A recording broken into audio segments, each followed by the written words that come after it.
तो हेलो दोस्तों, आप सभी का स्वागत है आज की इस नए वीडियो में नए टॉपिक के साथ। तो चलिए इस प्रकार से आज की इस वीडियो में आज हम लोग अनावृत बीजी पौधे के बारे में संपूर्ण जानकारी, या आखिर होते क्या हैं, इसके लक्षण क्या होते हैं तथा इसके जो आर्थिक महत्व है वो कौन कौन सा है, इसके बारे में आपको संपूर्ण जानकारी देने वाले हैं। जो पिछला वाला टॉपिक था उसमें हम लोग आवृत बीजी पौधे के बारे में जानकारी लिए थे। आज की इस टॉपिक में हम लोग अनावृत बीजी पौधे के बारे में आपको संपूर्ण जानकारी देने वाले हैं। तो चलिए बिना किसी समय गंवाए इसको समझने का प्रयास करते हैं। तो देख सकते हैं अनावृत बीजी पौधे के यहाँ पास लक्षण और आर्थिक महत्व है। तो इसको समझने से पहले आखिर ये अनावृत बीजी पौधे होते क्या हैं, इसको अगर सिंपल से समझे तो क्या है, देख सकते हैं अनावृत बोला गया है अर्थात इसमें आवृत्त नहीं पाया जाएगा। इसके जो पौधे इसके जो बीज होंगे उसमें आवृत्त नहीं पाया जाएगा। इसके बीज फल के बाहर या फिर पेड़ के बाहर लटके हुए दिखाई देंगे। पिछले वाले टॉपिक में हम लोग समझे थे कौन सा, आवृत बीजी, जिसमें आवृत्त पाया जाएगा अर्थात बीज के चारों तरफ आवृत्त पाया जाएगा, आवृत्त से ढका हुआ होगा। जबकि अनावृत बीजी पौधे क्या होते हैं, इसका जो बीज है यह कवरेट नहीं रहेगा। जबकि आवृत बीजी में क्या होता था, इसका जो बीज था वह कवरेट था। जबकि इसमें अनावृत बीजी पौधे में क्या होता है, इसका जो बीज है वह अनावृत होता है, ढका हुआ नहीं होता है। इतना क्लियर हो गया होगा। चलिए अब हम लोग इसके लक्षण की ओर आते हैं। तो सबसे पहला लक्षण है अनावृत बीजी पौधे का।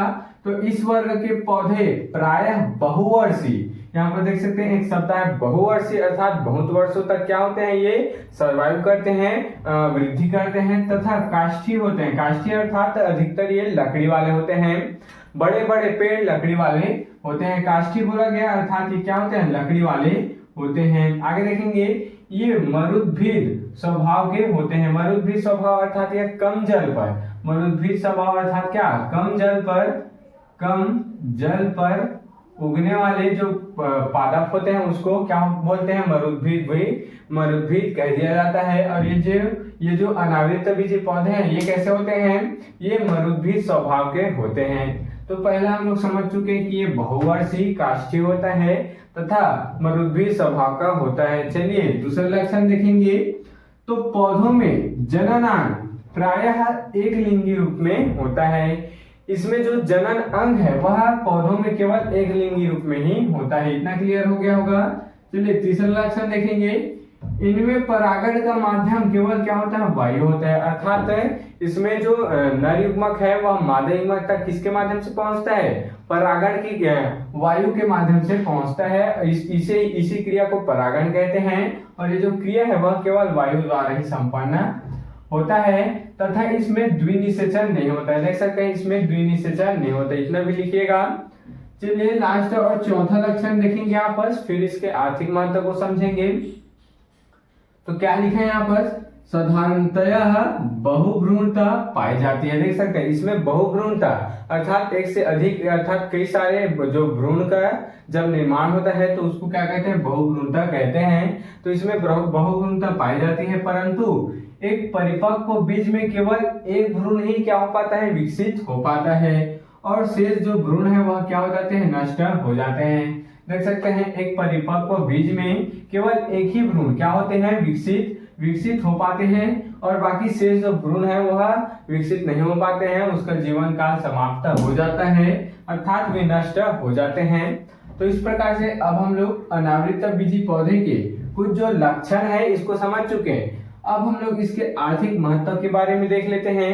तो इसका कई सारा आर्थिक महत्व है। सबसे पहले तो सजावट के लिए, तो सजावट के लिए ऐसे कई सारे वृक्ष हैं, ऐसे कई सारे अनावृत बीजी पादप हैं जिनका उपयोग किया जाता है, जैसे कि साइकस, पाइनस, एरोकेरिया, क्रिप्टोमेरिया, भूजा, थूजा आदि। ये सब क्या है, ये सब वृक्ष के नाम है, ये सब पादप के नाम है, अनावृत बीजी पादप के नाम है, जिसका उपयोग सजावटी सामग्री बनाने के लिए किया जाता है। तो ये इस प्रकार से आर्थिक महत्व है। तो चलिए दूसरा देखेंगे, औषधि के रूप में। अब कई प्रकार के औषधि के रूप में किसका उपयोग किया जाता है, अनावृत बीजी पौधे का उपयोग किया जाता है। उसी में है ये जो थूजा है, इसकी पत्तियों को उबालकर बुखार और खांसी में इसका प्रयोग किया जाता है। तो इतना याद रखिएगा। चलिए आगे देखेंगे। तीसरा यहाँ पर देखेंगे हम लोग महत्व। आर्थिक महत्व अर्थात क्या होता है? आर्थिक महत्व अर्थात उसको उससे अर्थ हमें प्राप्त होता है। जैसे कि सजावटी लैंप बना दिए तो उससे हमें बेच दिए धन प्राप्त हो जाएगा, तो वही क्या है? आर्थिक महत्व है। और सधी बनाकर बेच दिए धन प्राप्त हो गया। इसी प्रकार से सभी ये क्या है? आर्थिक महत्व है। तो इस पर आपको कंफ्यूज बिल्कुल भी नहीं होना है। तीसरा क्या है? कागज बनाने में। अब नीटम, जो नीटम है एवं पाइसिया है, इससे कागज बनाया जाता है। अर्थात ये जो पादप है इससे क्या किसका निर्माण किया जाता है? कागज का निर्माण किया जाता है, लुगदी का निर्माण किया जाता है। चलिए चौथा देखेंगे फर्नीचर। अब फर्नीचर बनाने में हो गया दरवाजा बनाने में इस प्रकार से चीड़ और सिकोया से प्राप्त लकड़ियों से, देख सकते हैं चीड़ और सिकोया से जो प्राप्त लकड़ी होती है उससे दरवाजा, खिड़की और कई प्रकार के लकड़ी के फर्नीचर बनाने में इसका उपयोग किया जाता है। तो इसको भी बेच लिया जाता है और इस प्रकार से आर्थिक महत्व प्राप्त हो जाता है। पांचवा और लास्ट यहाँ पर देखेंगे तारपीन। अब जो तारपीन होता है गेट वगैरह में लगाया जाता है ताकि वो जंग न लगे, या फिर उसको पेंट में भी मिलाकर लगाया जाता है ताकि जो गाढ़ा पदार्थ है वो थोड़ा सा पतला हो जाए।